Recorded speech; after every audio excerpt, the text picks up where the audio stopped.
Сайн байцгаана уу? За энэ 7 хоног дөнгөж эхэлж байхад бараг 7 хоногийн шуугиан гарчихлаа гэж би өвдөн бодож байна. За та нар ч өнөөдөр бараг анзаарсан байх. За энэ бол Норг сайтын ажилчдыг барьж хөрж мэдүүлэг авсан тухай асуудлаа. За дөнгөж өглөө босоод сошиал медиаг шалгалтал ерөөсө постод ороод эхэлсэн байсан. Гэл те. Эхний постуудыг л ер нь уншсан. За та нар ч гэсэн бас яг тэгсэн баг тийм үү? Өөрөөр хэлэх юм бол Норг сайтын 8 ажилтныг одоо өнгөрсөн шөнө 22 цагийн үед баривчлаад за өглөө 7 цаг хүртэл сайтуулсан. За 5 цаг хүртэл бол байцаалт авсан гэсэн ийм мэдээтэй өгтөж авсан. За эхний постууд бол ер нь бол энэ 8 хүнийг одоо суллаагүй байна. Одоо болтол өдр гэсэн байсан бол ашгүй сүулдэ тэгээ 7 цагаас суллаа явуулсан юм шиг байна. Тэрнээс хойш бол суллаа гэтгсэн. За ямар үндслэл ямар шалтгаанаар барьсан бэ гэхээр одоо хойшлуулшгүй шалтгаан буюу үндэсний эв нэгдлийг боснуулах гэж оролцсон 20 жилийн ялтай зүйл ангаар буруутгаж баривчилсан гэж шүү. Хүү аюултай. За тэгээ сая бол 12 хагасаас Норгийнхоо өөрсдөө тэр кибер гэмт хэрэгтэй тэмцэх цагдаагийн засгийн урд бол одоо юу хэлээ мэдээлэл хэлээ нэлээд олон хэвлэл мэдээллийн байгууллагынхаа очиж бол яриа хийсэн. За би энэ яриаг нь хүлээгээд юу гэж хэлэх нь яах нь гэдгийг сонсчоод бичлэгээ хийгээгээ хүлээгээд байсан. За тэгээд ярианаас нь сонсоход бол юу болсон бэ гэхээр 8 залуучуудын одоо магадгүй ихэнх нь юм уу PC тоглоомын газар бол ингээд тоглоо байж хат нь бол мэдээж ирж баривчсан гэж. За тэгээ хойшлуулшгүй гэсэн ингээд барай авчихсан тийм үү. За юунууд нь бол өмгөөлөгч эднэр нь бол мэдээж процессын алдаа байгаа, зөвшөөрөл байгаагүй те одоо өмгөөлөгчгүй эднэр яхсан. За нууцлалын гэрээ гар үсэг зурулах гэж оролцсон эднэр гэдэг ингээд нэг юм цагтаа нарын процессын алдааг бол нэлээ ярьсан. За ер нь яагаад энэ Норг гэдэг нөхдүүдийг бариад авчваа юу болчихвоо гэдэг асуудал байна. За та бүхэн ч гэсэн одоо Норг гэдэг сайтын тухайар сайн мэдхий би мэдэхгүй. Би бол одоо өнгөрсөн улсын хурлын сонгуулийн үеэр бол маш сайн мэдэж авсан энэ сайтыг тийм. За тэгээ сошиал медиа эднэрийн мэдээллийг бол үзчихсэн. За яагаад эдрийг барьж болчихвоо юу болчихвоо гэдэг дээр бол эдрийг одоо 12:30-аас тайлбар хийхээс өмнө явж исэн зүйлэр бол энэ 3 сарын 14-нд юм уу да хэд хоногийн юм. За би андуурж иж магадгүй шүү те. Өмнө одоо сэтгүүлч Бүрвийн Рилст энэ Норгийн creative director гэж хүн нь бол одоо Рилсээр н ороод ингээд өнгөрсөн сонгуулийн тухай баримт киногоо хийж байгаа. Тэр болтол бол одоо ингээд чимээгүй байжгаад баримт киногоо ирэх 6 сард нийчмээр байна гэсэн нэг тийм богинохон хэмжээний Рилст ороод гарсан юм байна. За тэрнээс болчлоо л гэж л олон нийт ерөөс хартсан те. За энэ киноны тухай бол ер нь тодорхой ойлгомжтой өнгөрсөн улсын хурлын сонгуулийн үеэр л одоо янз бүрийн бичлэг Reels явж байхдаа бол ийм кино хийж байгаа гэдгээд хандив эдэр олон нийтээс гуйж исэн олон нийтийн хандваар ингэж босч исэн ийм кино юм байна.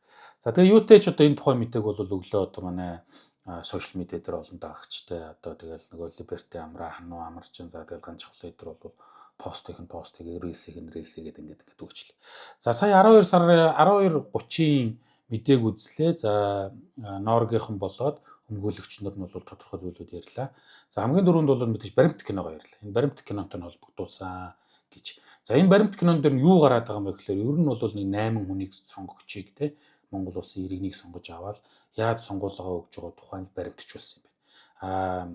Норгийн одоо захирлын хэлж байгаагаар бол энэ дэр яг сонгуулийн лөөврийн тодорхой баримт байхгүй гэж хэлж байна. За би ойлгохдоо бол ингээл үнэхээр мөнгө дөөрөө өгдөг ч юм уу хүмүүс ачиж авчирдаг ч юм уу те яг ийм тодорхой баримт бол байхгүй юм байна. Харин ямар баримт байгаа вэ гэхээр зүгээр л тэр 8 үнийг ингээд дагаад ингээд явхад сонгуул ямар муухай хууль бус бидний бодлоо шал өөр байдаг тухай бол тийм баримт өөрсдөө гарч ирсэн. Ийм баримтууд бол байгаа гэнэ л те. За тэгэхээр энэ кино ер нь ингээд ард иргэдэд хардчихсэн шиг энэ киноноос болж бариад байгаа нь бол бараг л зөв юм шүү. Нөгөө сайтынхан ч өөрсдөө ингэж хэллээ. За мөрдөн байцаагч нь бол танилцуулахдаа нэг иргэн гомдол гаргасан гэд Facebook-ийн аккаунтын нэрийг хэлсэн гинэ. Тэгээд тэр аккаунтаас одоо тэр цагдаагийн газар руу чатаар гомдол ирсэн байна гинэ. Энэ Норг цэгэмэний те хийгээд байгаа Reels мемэс болоод хүн амиа орлох гээд байна гэсэн гомдол ирсэн учраас бид нар та нарыг баривчилсан гэд одоо өмгөөлөгч хэлж байгаагаар бол одоо PC тоглоо байж хат нь ирж баривчлаад авч явсан. За тэгээд одоо тийм зөвшөөрөл янз бүрийн юм бол үзүүл юм дөрийн тийм байхгүй гинэ. За тэгээд хувийн эзүүсийг хурааж авсан шууд одоо утас руу жоо утасныхаа кодыг хэлээд тэргээ шууд үздэг хийгээд эхэлсэн гинэ. За зөвшөөрлөг ингэж болдгол юм байна. За тэгээд сайтын байрнаас бол одоо юм хураасан. Юу хураасан мэддэггүй тийм юу хураасан бэ гэдэг чагсаалт байхгүй болчиход байна гэдэг асуудал үүсэж байна. За нэг ийм зүйл боллоо. Одоо тэгээ энэ бол ингээ хэвлэлийн эрх чөлөө элдв юмыг хааж байгаа юм байна шүү. Мунахаа одоо анхаараарай гэдэг санууллаа. За тэгээ өмгөөлөгч нар ярьсан. Өмгөөлөгч нар бол мэдээж энэ цагдаагийн энэ нэг эвгүй процессыг те одоо ингээд процессыг алдаа гарсныг бол сануулж байна. За цагдаа нар бас эвгүй харилцсан гэдэг гэж байна. Яг нь ер нь бол өмнө нь 12 сарын 31-нд бол одоо Норог ЦГМ-ийн хийсэн мемтэй холбоотой цагдаа нар дээр дуудсан. Байцаалт дээр шиг юм авч исэн юм байна. 12 сарын 31-нд шүү. За тэгэхээр магадгүй тэр сэтгүүлч бүрийн рилст орохдоо хэлээдээс одоо жоохон ингээд даруухан байж байгаа киногоо нээчмээр байна гэдэг нэлээд жаахан тийм айцтай юм шиг мэдрэгдээд байгаа тэр рилс дээр яриадсэн зүйл нь бол одоо энийг л хэлээд байсан юм байна л да. Тэгэхээр дөнгөж саяхны биш энэ бол үгүй ядаж л бараг одоо 2 сарын гарan 3 сарын өмнөөс л эдрийг ер нь олоод байсан юм шиг. За мэдээж одоо сонгуулийн үед бол зөндөө юм болсон баг л та тийм. За тэрийг юм бол дэлгэрэнгүй ярьсангүй одоо өөрсдөө яагаад. За тэгвэл одоо сошиал медианий талаар юу болов вэ? Бужигнлаа. За түрүү өглөө мэдээлснээс ахуулаад л хүмүүс одоо бөө юм болж байна. Free Norog гэдэг хаштаг бол одоо та нар хайж үзэх юм бол сошиал медиад бол нэлээд хүчтэй явж байна. Хүмүүс Norog-ийн логогоор өөрсдийнхөө профайл зургийг өөрчилж байна. За пост хийж байна, reels хийж байна, эсэргүүцэж байна. Тэгээ за би бас нэг пост оруулчихлаа. За тэр харж байгаа постуудаас нь бол мэдээж ихэнх одоо оруулж байгаа постын агуулга бол хэвлэлийн эрх чөлөөтэй холбоотой зүйлийг ярьж байна. Зарим нь бол ингэж ярьсан тийм. Одоо шууд Норгийг бол ер нь харлуулад сэвэд эхлэе шүү. МСС-тэй холбоё шүү, элбэгдөрчтэй холбоё шүү.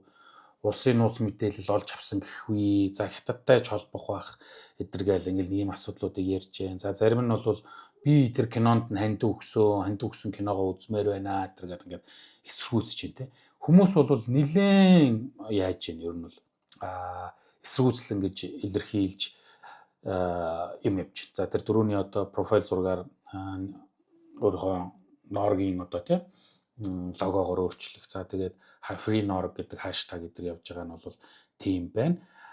За тэгвэл нөгөө талд юу яригдсан бэ? Буюу за яг одоогоор бол албан ёсоор ийм тим гэж байр суурь илэрхийлсэн одоо цагдаагийн газар гэдэг юм уу хууль хүчний байгууллагын тийм албан мэдээлэл хадлах шиг байна. Энэ бичлэг хийж байгаа хооронд гарчиж байгаа байж бас магадгүй.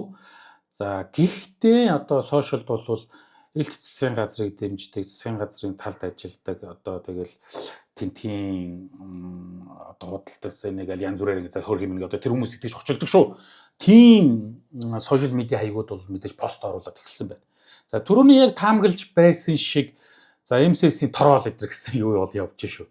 Тэгээ МСС одоо Норогоор юугаа яаж халахвчилж ингэж худлаа тороол арим ажиллуулд юм а эдэр гэдэг те. За гадны санхүүжилт эдэр гэсэн наад болж одоо гадны санхүүжилттэй одоо тэр нь улам нэмэгдэн зөндөө олон контент бэлдсэн байгаа. Одоо тэрийг ингээ гаргаад ингээд явчих шүү гэдэг нэг ийм өгүүлэмжүүд бас явж байна те. Тэгэхээр одоогор бол өдөр дундаа орж байгаа учраас нөгөө талын байр суурь бол харьцангуй ийм сулавтар байх шиг мэдгүй одоо тэгээд өөрөн гарч ирж юм ярих юм уу үгүй юм одоо мэдгүй. Ямар ч байсан миний бодлоор цагтаа магцаагаас нэг албан ёсны байр суурь илэрхийлэх байхаа гэж л бодоод байна шүү дээ тийм. За хэрвээ илэрхийлсэн байвал одоо энэ бичлэгийн доор би комментээр оруулахыг бодно.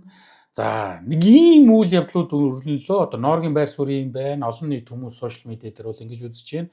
Нөгөө тал бол нэг ийм байр суурь яаж юм тийм үү? Яг л хүмүүсийн таамагласан шиг тийм. Одоо нэг хаа хариулсан буурныхаа тэмээ хариулсан буурныхаа зан хандахгүй гэдэг шиг одоо яг тэр хэлсэн таамгийнхан дагуу юмнууд бол явж байна. За гэтэл нөхцөл байдал бид нар ямар байгаа вэ? Юу болцсон байгаа вэ гэдэг. За хэвлэлэрх чөлөөний индексээ гэдэг нэг юм байдаг тийм. За энэгээр нь бол бид нар одоо 2015 онд бол 54 дугаар байранд зогсож байсан бол 2024 он буюу одоо өнгөрсөн жилийн байдлаар 109 дугаар байранд ингээ очсон. Зөндөө доошоо ухарсан тий одоо ингээ амжилттай 100% дахин уруулан биелүүлсэн нэг ийм байдалтай ингээ сууж байна. Өчигдөр бол одоо хаврын Улсын хурлын хаврын чуулган бол нээлттэй хэлсэн. Энэ нээлтээр бол хэвлэлийн эрх чөлөөний байдлын тухай хууль гэж нэрлэгддэг байхаа тий. Энэ хуулийг бол хэлцнэ гэдэг ингээ хэлцэх чагсаалт эдэрт оруулсан байгаа. За 3 дахь нэг төвөгтэй байдалтай нь бол өнгөрсөн жилүүдэд бол том жижиг гэхгүй их олон дарга нар бол одоо энэ сайтуудыг за тэгээд мэдээнүүдийг сэтгүүлчдийг бол одоо шүүхэд өгсөн нэг юм зовлонтой төвөгтэй байдалд ингээ орцсон байгаа. Одоо альч сайтын альч одоо юу гэдгийг сэтгүүлчин постыг харах юм бол өнгөрсөн жилүүдэд бол ерөөсөө ямар нэгэн байдлаар шүүхтэр дуудагдсан нэг даргын нэр төр талцсан хэрэгээр үгүй ядаж тийм үү дуудагдсан нэг ийм байдалтай байдаг болсон юм байна лээ. За ингээд нөхцөл байдал ийм байхад одоо нэг ийм том хэрэг асуудал ингээ гарчлаа. Энэ бол зөвхөн одоо Nooro гэдэг сайтын тухайн асуудал шинэ бол бүр цаашаа томоохон асуудал болохоор байна гэдэг нэг ийм дүр зураг бол ингээ гарчлаа. Тийм ч учраас одоо энэ 7 хоногийн дулаан шүүгэн мөн үгүй мөнөөсөө мөн болчлоо. За яагаад ийм байдал төрдөг вэ? Яагаад ингэдэг вэ те? Одоо зэрэг цагдаач байд юм уу, улс төрчд байд юм уу, ямар нэгэн зүйл ингээ болдог. За мэдээж энэ бол нөгөө хэвлэл эрхчлөө гэдэг юмтай холбоотой. Энэ талаар бол олон судалгаа байгаа учраас аль нэг нь би бол онцгойлж дурдах шаардлага байхгүй. Жишээ нь түрүүний дурдж байгаа хэвлэл эрхчлөөний интекс дээр бид нар ярьж болно. За гэхдээ хоёр үндсүг байх боломжтой юм байна гэж харж байна. За нэгдүгээрт бол энийг магадгүй одоо энэ нэгэн дарга юм уу те энийг одоо болиулаа те одоо наад бол чи нэг юм сонгуулийн тухай мик гэдэг байна гэсэн юм уу мэдхгүй жишээ авч ярил шүү тийм үү. Ийм шууд чиглэл өгсөн байх боломжтой. За энэ бол Монгол бүрэн боломжтой. Хоёр дахь нь бол магадгүй хэн нэгэн дунд шатны нэг нөхөр дээшээ том дарга мундаг нөхөртөө таалагдах гад хараа энэ таныг ингээд ахлаар гэдэг юм уу. Эсвэл энэ та нарыг тэгээд ахлаар эсвэл энэ та намыг ингээд ахлаар нь тэ би ингэчглээ барьчлаа ингэчглээ мэдүүлэг авчлаа даргаа зөв гоё гэж одоо кок авах гэж тэ ингэсэн байх магадлал бол бий. Тэгэхээр ийм хоёр л ерөөсөө үндслэл байгаа болохоос биш өөрөөр одоо юу гэдэг зам ёсны ном журмын хууль ёс дагсан байдлаар энэ баримтчилгаа бол хийгдэх боломж олцоо байхгүй гэсэн үг тийм. Тэгэхээр хоёр гаж нэг ийм л шалтгаанд бол байгаа. Тэгээд энэ нь бол удахгүй ойрын хоногудад бол ил болох бах. Ингээ хэдүүлээ сошиал медиагаас харжээ. За ингээд ямар ч байсан Монголын одоо хэвлэлийн эрхчлөөнд бол нэг тийм хуудас тийм эвгүй муухай харвараа хуудас нээсэн нэг юм боллоо. Яаж цаашаа өрнөх вэ гэдгийг хэдүүл харцгаая.